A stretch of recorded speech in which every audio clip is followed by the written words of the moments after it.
E agora sabe o que a gente vai falar? Das plantas. Você tem bastante aí na sua casa? Fica de zoião, sabe por quê? O adubo é um importante para garantir o quê? Que não falte nutriente para as nossas plantinhas. E aí elas cresçam saudavelmente. Eu aposto que você já escutou que adubo bom precisa ter casca de ovo, minhoca, pedra, não é não?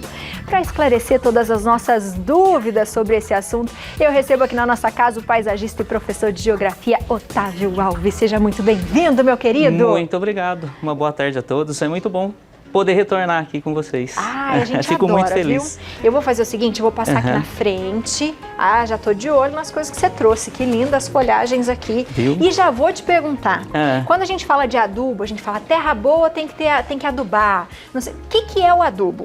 Na verdade, adubo nada mais é do que um composto que vai suprir a planta daquilo que ela está em deficiência. Né? Então a gente busca alguns recursos, sejam eles de origem orgânica ou inorgânica, para que a gente possa suprir essa necessidade da planta, como a gente muitas vezes precisa. Suplementar a nossa alimentação. Justamente. Ela também tem essa necessidade, porque você vai deixando a terra por conta até mesmo do que a planta absorve e também do que vai junto com a água da chuva, processo de lixiviação ou da própria absorção do solo, ela vai perdendo esses nutrientes. Então a gente faz essa compensação para ela ter maior longevidade e ficar bonita sempre. E quais são os inorgânicos? A gente vai ter, os inorgânicos são também conhecidos como químicos, eles têm origem mineral. Tá? Tem um dos mais conhecidos, inorgânicos, é o famoso, aquela bolinha NPK, que tem uma ação mais rápida. Eles geralmente eles são mais condensados, então você consegue que ele tenha uma ação mais rápida, enquanto os orgânicos de origem vegetal e origem animal, eles vão agindo na planta de maneira um pouco mais lenta, um processo mais demorado, porque acaba sendo, né, mais natural esse processo de absorção. O que seria mais saudável para a planta também ou não tem problema? Não necessariamente. A gente tem que tomar cuidado sempre, né? Muita gente comete erro achando que isso é o mais natural. A gente não pode cometer excesso. Dizem que até dinheiro demais é ruim, né? Eu não sei se é verdade, eu nunca tive essa experiência. Mas se a gente trabalhar com a questão do fertilizante, do adubo em excesso, eu também vou causar algum dano para aquela planta. Então tem que tomar alguns cuidados no seu uso. Tem gente que passa, vou colocar um adubo orgânico com um químico e vou colocar e vou misturar. Não, não é assim. Para cada fase, para cada momento da planta, a gente usa um adubo em específico. Importante isso, porque às vezes a gente quer tanto deixar ela bonita e alimentar, quer tanto, igual vó, quer tanto fazer que a gente coma bastante, que a gente não está ajudando muito. Justamente. A gente tem umas fotos aqui, ó, e o que isso significa quando a folha está assim, por exemplo? Então, na verdade, existe uma série de fatores que podem levar a planta a ficar assim. Uma delas é a falta de vitamina, onde ela não consegue a sua absorção, pode ser exposição excessiva ao sol, pode ser, às vezes, uma falta de rega ou excesso de rega. O ideal é que a gente acompanhe esse processo para a gente saber. Mas a falta de adubação também dá alguns sinais que ficam evidentes na saúde da planta. Boa. Tem mais foto aqui pra gente ver. E aqui, o que é, Otávio? Então, na verdade, essa aí é uma raiz de orquídea. Então, a gente vê que o tipo de adubo que ela precisa é um adubo diferente. Ela tem, na verdade, o substrato que a gente coloca. Não posso colocar nas raízes dela terra muito compactada. Então, ela vai pegar uma quantidade menor de nutrientes em longo prazo. Então, isso que é importante para ela. Eu tenho que tomar cuidado com o que eu coloco para esse tipo de raízes também. Eu não posso abafá-la nem deixá-la muito úmida. Então eu compro um substrato específico, que geralmente são pedacinhos de madeira, são bem granulados, aonde ela consegue, através da irrigação ideal, tirar aqueles nutrientes que ela precisa. E vou fazendo a troca constante, porque eles vêm com pouco fertilizante, com pouco nutriente. Interessante. Tem mais uma aqui. E aqui, o que a gente pode dizer dela? Isso pode ser também uma falta de nutrientes ou o que a gente conhece também como ferrugem nas folhas, né? Algumas folhas são muito sensíveis à água que é jogada nela direto. Então elas também podem apresentar. E aí, pela ausência de alguns nutrientes, ainda fica mais evidente esse processo, né? Mas pode ser também, tanto pela falta de adubo, quanto pela água que é jogado direto. Não sei se você já viu na casa da avó, era muito comum ter a erva cidreira para a avó fazer o chazinho. O que acontece com a erva cidreira? Ela parece que começa a apodrecer. Ela não é nem tanto pela falta de nutriente, ela é pela água que não pode ser jogada direto na folha. Então a gente não pode confundir. O solo ideal é que a gente faça uma análise dele. Como esse recurso é difícil, então o que a gente faz? A gente pega alguns nutrientes que a gente tem e vai fazendo o teste de acordo com o tempo que ele precisa até a gente adequar aquilo à planta. Legal, ele fala assim, ele gostou disso. Mas eu não posso viver repetindo, né? Porque aí tá um problema. Se eu coloco só um nutriente, os outros que o solo precisa também vão faltar. E aí eu venho naquela questão do excesso. Ele fica demais e a planta também vai sentir por conta disso. Então é bom sempre estar variando o tipo de adubo e fertilizante que eu estou utilizando. O que você trouxe aqui pra gente?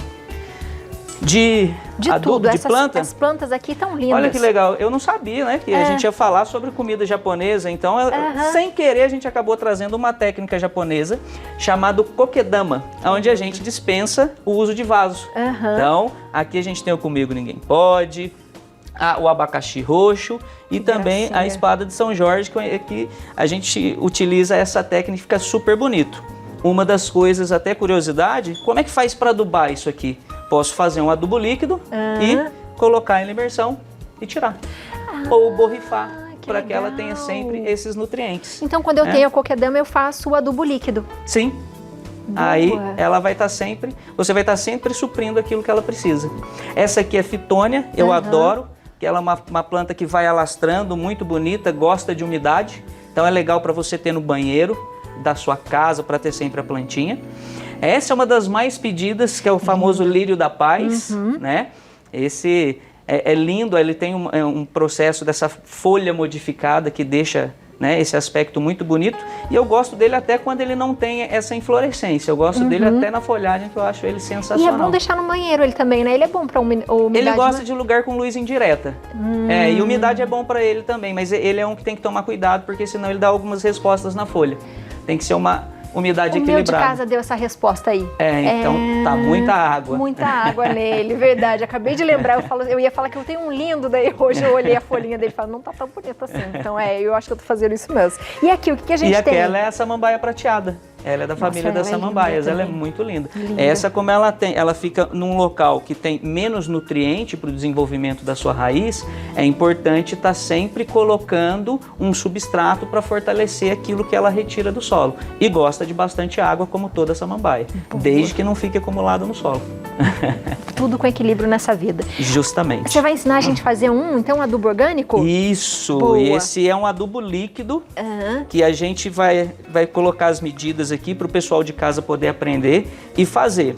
Tomar muito cuidado com ele, que ele é para ser utilizado uma vez por mês.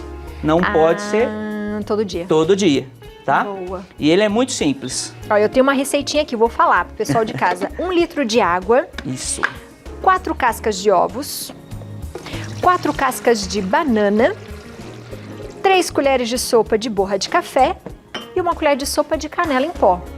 Coisas que a gente tem em casa. Lembra do NPK que eu falei para você? Lembro. Então, aqui nós temos nitrogênio, fósforo, aqui nós temos o potássio, aqui nós temos o cálcio e aqui nós temos, na verdade, um estimulante de crescimento da raiz e fungicida. Então a gente vai usar essas substâncias para que a gente possa estar dando isso para a planta, para ela ter um desenvolvimento saudável. Incrível. Então aqui vou colocar as 4, pode colocar tudo junto e bater depois, não precisa ter uma ordem para que isso aconteça. Então vou colocar tudo aqui. Esse aqui é importante que deixe um processo de fermentação, tá? Ele não pode ser batido e já ser utilizado. É necessário que deixe ele numa garrafa fechada durante 4 dias para ele fazer o processo de fermentação. E depois desses 4 dias vai abrir a garrafa, vai sair até aquela fumacinha. Isso. E depois disso faz o quê? Coa. O que sobrou de líquido dilui 50% de água. E aí pode utilizar nas plantas. Então, ó, gente, tem essa pausa aí. 4 dias para ele descansar. Isso. Deixa num lugar de sombra, dentro de um armário, melhor, pode ser, não é? E depois ele pode ficar até na geladeira. Ele legal. Ele dura 30 dias, assim, que você pode utilizar, né? Boa. Uma vez por mês você vai fazer nas suas plantinhas ali. Isso. Então dá para você fazer 2 vezes, né? Justamente. Boa. E aí depois, lembrando que tirou das 4 horas, aí Esse você vai colocar 50 de água, né? Isso. Metade de água de novo para diluir, para depois colocar na plantinha. Justamente. A gente pode bater? Pode. Então vamos lá. O ideal é que bata pelo menos 4 minutos. Só que aqui a gente vai adiantar um pouquinho. Boa.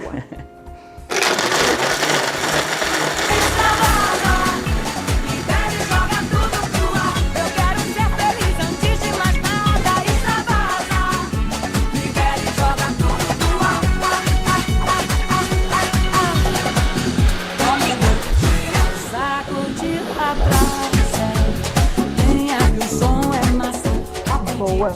Aí, vamos só rebobinar a fita então. Vai ficar 4 dias descansando, mas aqui você também vai bater 4 minutos. Lembra que é 4 e 4. A gente vai colocar a receitinha certinho pra você lá no nosso Instagram, tá? Rebobinou, né? Viu? Então vamos repetir de novo. 4 minutinhos. 4 minutinhos batendo. Tá, e aí? Depois vai colocar ele num recipiente fechado, uma garrafa com tampa, e deixar durante 4 dias para o processo de fermentação. Depois que essa fermentação ocorrer, o ideal é que coe e dilua 50% em água. E aí você vai aplicar, detalhe, direto na terra. Não pode ser aplicado na folha. É isso que eu ia perguntar. Daí vai direto, por exemplo, aqui no Coquedama vai direto aqui. Isso. E eu posso usar ele em outros também? Pode usar em qualquer um desses. Tá? Ele já é um fertilizante, um adubo bem versátil para que possa ser utilizado em qualquer tipo de planta. Então você pode utilizar em todos os seus vasos. Não perde. Esses 30 dias que ele dura, né, você vai ver também a quantidade de plantas que você tem e vai aumentando a quantidade com essas medidas daquilo que vai ser feito. E aí eu vou borrifar, isso, né? Isso. Você pode, na verdade, jogar direto, não tem problema, como se fosse uma rega. Tá. Desde que ela aconteça uma vez por mês. Gostei, minha gente. Viu só que legal?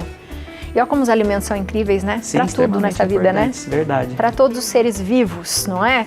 Adorei. Você de casa, gostou? Tem alguma dúvida? Entra em contato com ele. Tem uma outra receitinha que ele vai fazer também pra gente. Pode ser? Você faz a outra? Claro. Daí a gente vai colocar no nosso Instagram.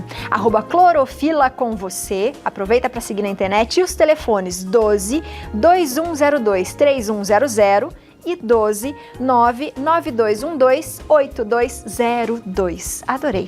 Obrigado. Eu que agradeço. Posso mandar um beijo pra minha mãe? Que ela sempre reclama que eu venho aqui e não mando beijo pra ela. Tem que mandar toda vez que vir. Qual que é o nome da sua mãe? A dona Edna. Se você puder mandar, eu fico muito feliz porque ela é sua fã, te acompanha. Coisa linda, dona Edna. Um beijo, um coração, viu? Obrigada por emprestar seu filho pra dar dicas pra gente aqui, porque a gente adora planta. Mãe, um beijo, te amo. Beijo, dona Edna.